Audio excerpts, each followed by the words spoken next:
What is currently happening in Russia?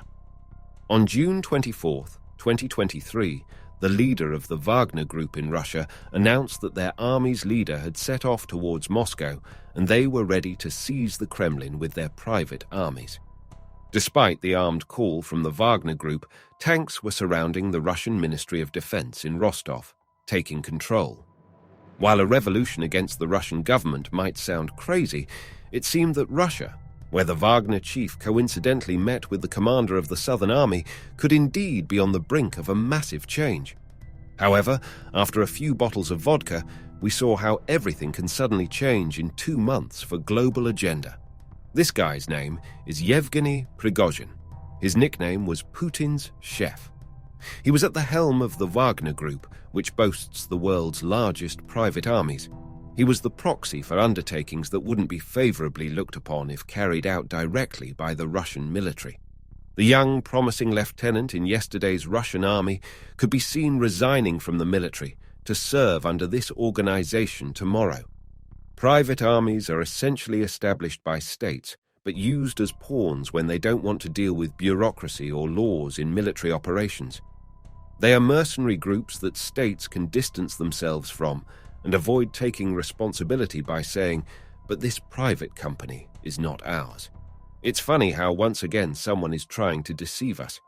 Prigozhin, engaged in illicit activities in the 80s, rapidly rose as a mafia figure due to his friendship with Putin. While looting Africa and Syria with his mercenaries, somehow the conflict in Ukraine erupted. Prigozhin's mood soured.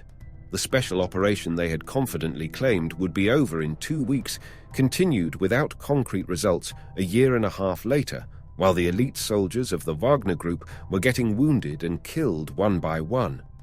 Prigozhin, whose capital was diminishing by the day, was facing significant criticism.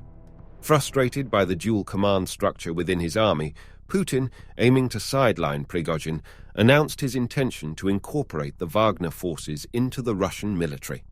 In response, Prigozhin raised the banner of rebellion and set his 25,000-strong unit in motion towards Moscow. During this coup attempt, Putin blamed the West, stating that they had misled Wagner. The day before the coup attempt, the Pentagon had announced a $6.2 billion surplus in aid sent to Ukraine due to an accounting error. If bribes had been sent to Prigozhin, he might have given the green light to the coup using such off-the-books maneuvers. Wagner soldiers advanced almost unhindered towards the outskirts of Moscow. When they were just 250 kilometers away from the city, Belarusian leader Lukashenko mediated an agreement between Putin and Prigozhin, halting the coup attempt. Prigozhin began to stay in Belarus. Putin invited the Wagner soldiers who didn't participate in the coup attempt to work in the Russian army. We don't know the details of their agreement. Prigozhin probably received substantial sums of money from both the CIA and Putin. Of course, all of this could be part of a psychological operation. Putin might have orchestrated a fake coup to both portray himself as a victim within his country and rally his base. Alternatively, he could have used this opportunity to weed out unreliable individuals from the military and integrate the growing Wagner Group, which had become a thorn in his side, into the army. Or this could have been a genuine coup attempt that exposed Putin's vulnerabilities. They sent a message to the world that anyone who picks up a weapon can make it all the way to Moscow. In the short term, significant changes are not expected in their attack against Ukraine. Operations involving attacks on Wagner soldiers were present in Ukraine as well. They might have left defense to the Russian army, but the Russian military isn't well equipped for offensive actions.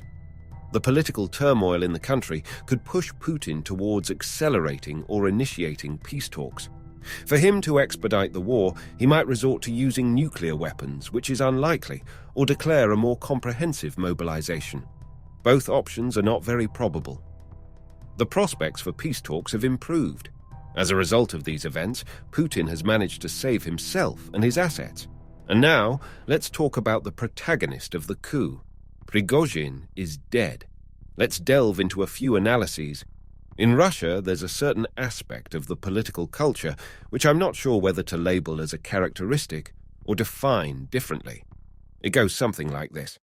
If you haven't integrated yourself into the established order but oppose it and attempt to change it, you'll run into a host of issues such as investigations, prosecutions, imprisonment, isolation, and so forth. However, if you've become part of the system, benefited from it, and then rebel against it, the treatment for individuals like this is different. The incidents of former KGB agents who fled to Europe and were poisoned with tea somehow remind me of this situation. There will be two explanations regarding Prigozhin's crashed plane. The first one is the official statement.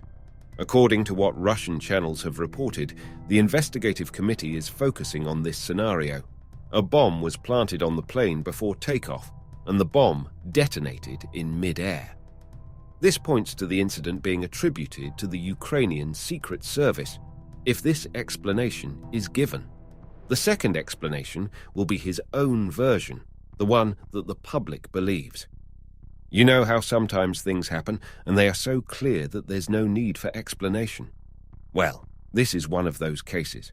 Furthermore, the bodies in the plane still haven't been officially identified. Some channels claim that the identification process is challenging.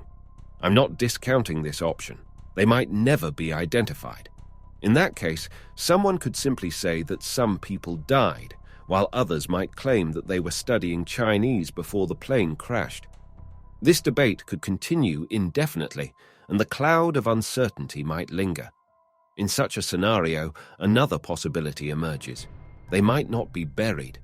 Not identifying the bodies could provide an opportunity for Prigozhin's burial, funeral arrangements, and the creation of a monument at his grave.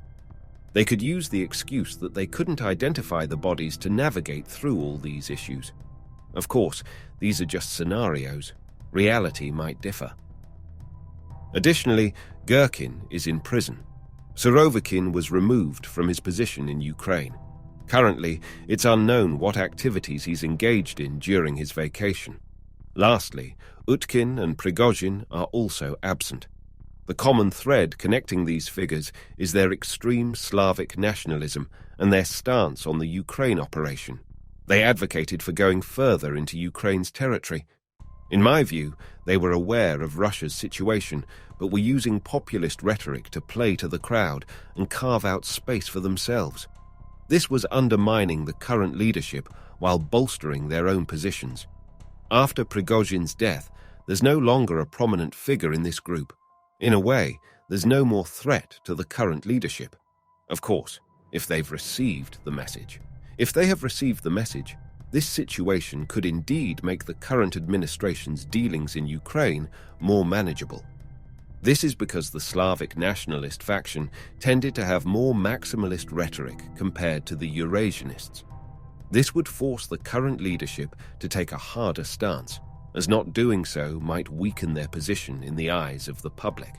Therefore, in a situation where the Slavic nationalist segment is weakened in the equation, the current administration might be inclined to take a more realistic approach. Next year, there are elections in Russia, and after the coup attempt, Putin's image was somewhat tarnished by Prigozhin's move to Belarus. With Prigozhin's plane crash, people might start considering different perspectives. I'm curious about your thoughts on this matter, and I look forward to your comments. Take care until the next video.